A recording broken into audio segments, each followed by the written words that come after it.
মধ্যরাত, অন্ধকার ঘরে বারবার জ্বলে উঠছে ফোনের আলো। একের পর এক পোস্ট, বাড়ছে দাবি, ভাষা আরও আক্রমণাত্মক, যেন হাড়ের গন্ধ পেলেই পাল্টা আঘাত। এই ছন্দেই এগোয় ডোনাল্ড ট্রাম্পের রাজনীতি। সম্প্রতি মার্কিন সংবাদ মাধ্যম দ্য নিউ ইয়র্ক টাইমস জানায়, হার্ভার্ড বিশ্ববিদ্যালয়ের কাছে $20 কোটি দাবির জায়গা থেকে সরে এসেছেন ট্রাম্প। আলোচনার সুবিধাজনক অবস্থানে নেই এমন ইঙ্গিত স্পষ্ট হতেই তিনি নতুন করে তোলেন $100 কোটি দাবি। গভীর রাতে ট্রুথ সোশ্যালে পোস্ট দিয়ে জানান, ভবিষ্যতে হার্ভার্ডের সঙ্গে কোনো সম্পর্ক রাখার ইচ্ছাও নেই। বার্তাটা স্পষ্ট, তাকে কেউ প্রত্যাখ্যান করার আগেই তিনি করছেন প্রত্যাখ্যান। মার্কিন সংবাদ মাধ্যম টাইমের প্রতিবেদনেও প্রকাশ পেয়েছে এই তথ্য।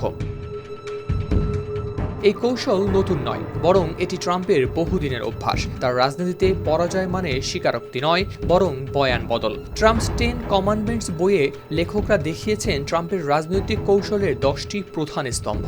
এই পূর্বনির্ধারিত আচরণগত ধারা বুঝতে পারলে বোঝা যায় কিভাবে তিনি ক্ষমতার খেলায় নিজের পছন্দের অস্ত্রগুলো ব্যবহার করেন। তার একটি হলো পরাজয়কে আগেভাগে অস্বীকার করা। এছাড়া ট্রাম্প অন্যের প্রত্যাখ্যান মেনে নিতে পারেন না। তার দৃষ্টিতে তিনি সবসময় সিদ্ধান্তের নিয়ন্ত্রক। কেউ যদি দ্বিধা প্রকাশ করে, সমালোচনা করে কিংবা সরে যাওয়ার ইঙ্গিত দেয়, ট্রাম্প দ্রুতই দাবি করেন যে সিদ্ধান্তটি তারই। এরপর প্রায় সংশ্লিষ্ট ব্যক্তিকে অযোগ্য বা গুরুত্বহীন হিসেবে উপস্থাপন করেন। হার্ভার্ডের ক্ষেত্রে দাবিটি ছিল রাজনৈতিক চাপের অংশ। গাজা যুদ্ধ ঘিরে যুক্তরাষ্ট্রের বিশ্ববিদ্যালয়গুলোতে বিক্ষোভের পর প্রশাসন তোলে অভিযোগ, কিছু শীর্ষ বিশ্ববিদ্যালয় ইহুদি বিদ্বেষ ও পক্ষপাত নিয়ন্ত্রণে ব্যর্থ।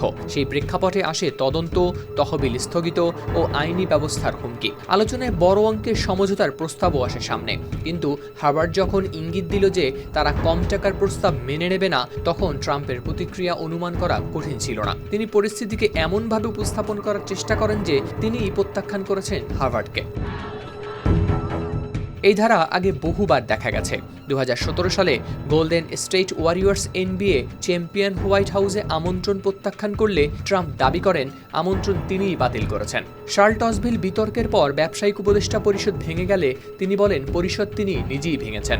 একইভাবে এক্সনমবিলের সিইও ভেনেজুয়েলার বিনিয়োগে অনাগ্রহ দেখালে পাল্টা মন্তব্য আসে, তাদের হয়তো বাইরে রাখা হবে। পদত্যাগের ক্ষেত্রেও একই বয়ান।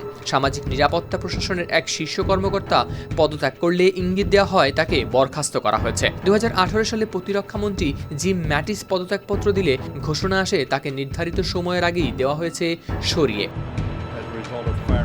সবচেয়ে বড় উদাহরণ 2020 সালের নির্বাচন। ফল ঘোষণার পরও ট্রাম্প পরাজয় মানেননি, বরং আগেই বলেছিলেন তিনি কেবল কারচুপি হলে হারতে পারেন, অর্থাৎ পরাজয়ের সম্ভাবনাকেও আগে থেকেই অস্বীকার করে রাখা। এ যেন এক মানসিক কৌশল। অন্ধকারের আগে আলো জ্বালিয়ে বলা, আলোটা নিজেরই ছিল। তার রাজনৈতিক দর্শনে তিনি কখনো প্রত্যাখ্যাত নন, বরং সর্বদা প্রত্যাখ্যানকারী। বাস্তবতা যাই হোক, বয়ানের নিয়ন্ত্রণই ট্রাম্পের আসল শক্তি। হাওলাদার শামীম, RTV।